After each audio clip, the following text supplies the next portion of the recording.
12 बजल है भाई, तू मुँह बा के सुतले है? का हो गल? अरे धान काटे के हो। अरे यार अब यही सब काम हमारे जिम्मे बचल है।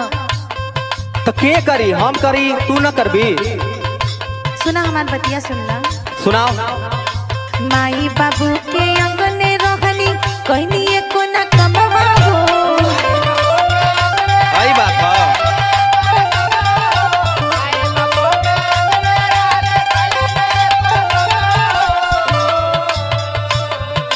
माई बाबू के अंगने रहनी कहनी एको न कमवा हो। लव मैरिज से शादी कोके, लव मैरिज से शादी कोके कटवा तारा धनवा हो।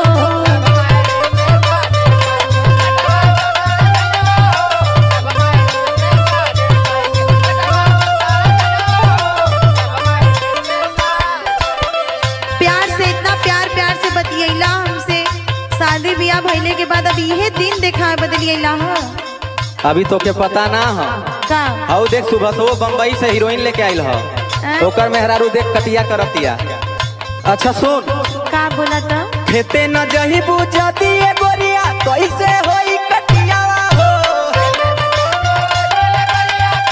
हम यही सब करे आल हई, हम ये सब ना करब। अटिया कटिया हमरे बस के बाद बहरे का बात है, सुन ला।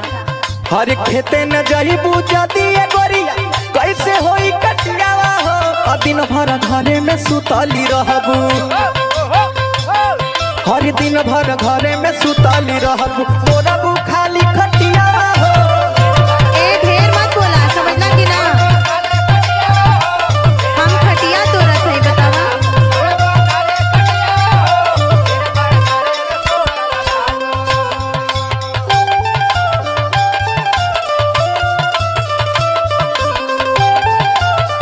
हमको इतना सारा इल्जाम आप लगा रहे हैं, खुद सोचा कि तू का करत हुआ। पहले तो के नहीं पता रहल कि गांव के लड़का से प्यार करत ही, तो के अभी का करे के वही पता नहीं खे। हमके पहले ना बतौले रहत। अरे चल के कटनी रोपनी खेती बाड़ी गोबर गैया गोरू करे के पड़ी। जब ब्याह ना भल रहे, हाँ तो का? तब तो ऐसा हाल रहे कि दिल दिया है जहाँ भी देंगे ऐ सनम तेरे लिए। ये तो हमको कहना चाहिए ना। तो आपने ही ऐसा बोला था ना मैडम? हाँ तो दिल दिया है, जान देंगे, खटेंगे नहीं। पढ़ने लिखले शहर में बानी, खेते के मोहना देखनी हो। ऐसा सब का फुल पढ़ाई करके अगर खेतिए करे के रही तो हम का करे? पढ़ाई कैली हो। अच्छा ये बताओ, हाँ बोला। मतलब जॉन डिग्री कॉलेज में तू पढ़त रहली, वही में हम पढ़त रहली, हम पढ़ा लिखल ना है, गुड़गोबर है। अरे मतलब समझल गईली, तू हो एकदम हमेशा कंपटीशन करला हमसे। तो उसे ऊपर रहली पढ़ो लो। हमार बात सुना पहले। हाँ बोला। पढ़ले लिखले शहर में बानी, खेते के मुँह नहीं देखनी हो।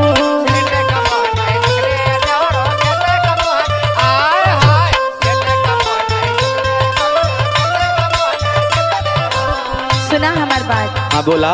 और रहल कमाई बाबूजी के घरे में ठाठ से रहली हो। ठाठ बाट से रहत रहली हो। तो यहाँ तो के कोनो कमी होता? हाथे में हसिया देला धराई, लाइके तना लमवा हो। अब उठा ले हसिया। हमके का पता रहल कि हमार किस्मते फूटल है। अरे हाथे में हसिया देला धराई, लाइके तना लमवा हो।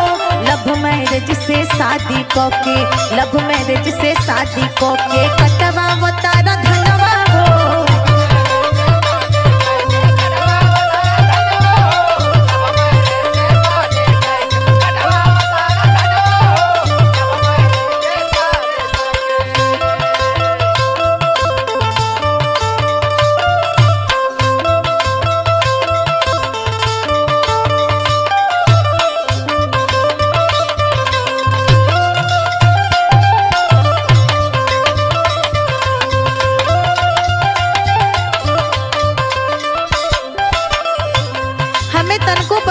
रहल। जब तोके हम कोनो काम कहिला हाँ।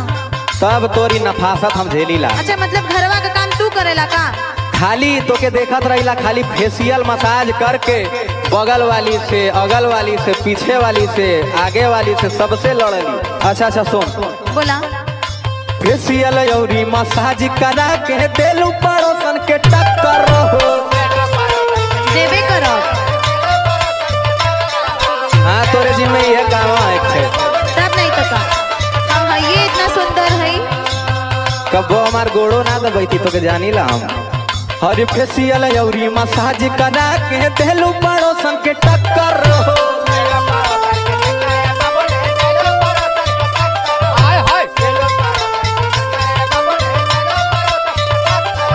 और जब जब कमावा करे के हो लायावेला तोरा चक्कर हो।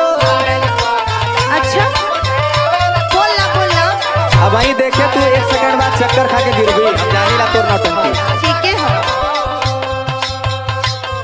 अरे जब जब कमावा करे के हो लायावेला तोरा चक्कर हो। आओ का हरे अरविंद निषाद अभी सुके कहूँ मनलू नहीं बतिया हो।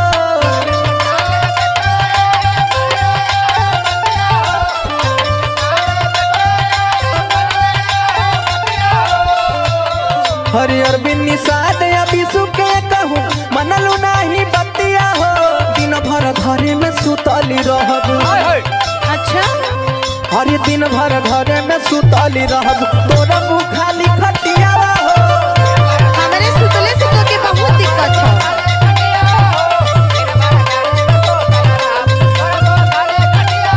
अरे लव मैरिज से शादी को के कटवा बतारा धनवा हो। दिन भर घरे में सुतली रहब, तो थोड़ा मुँह खाली खटिया हो। लव मैरिज से शादी को के कटवा बतारा धनवा हो। दिन भर घरे में सुतली रहब, तोरा मुँह खाली खटिया हो। हमसे ही कटनी वटनी ना होई।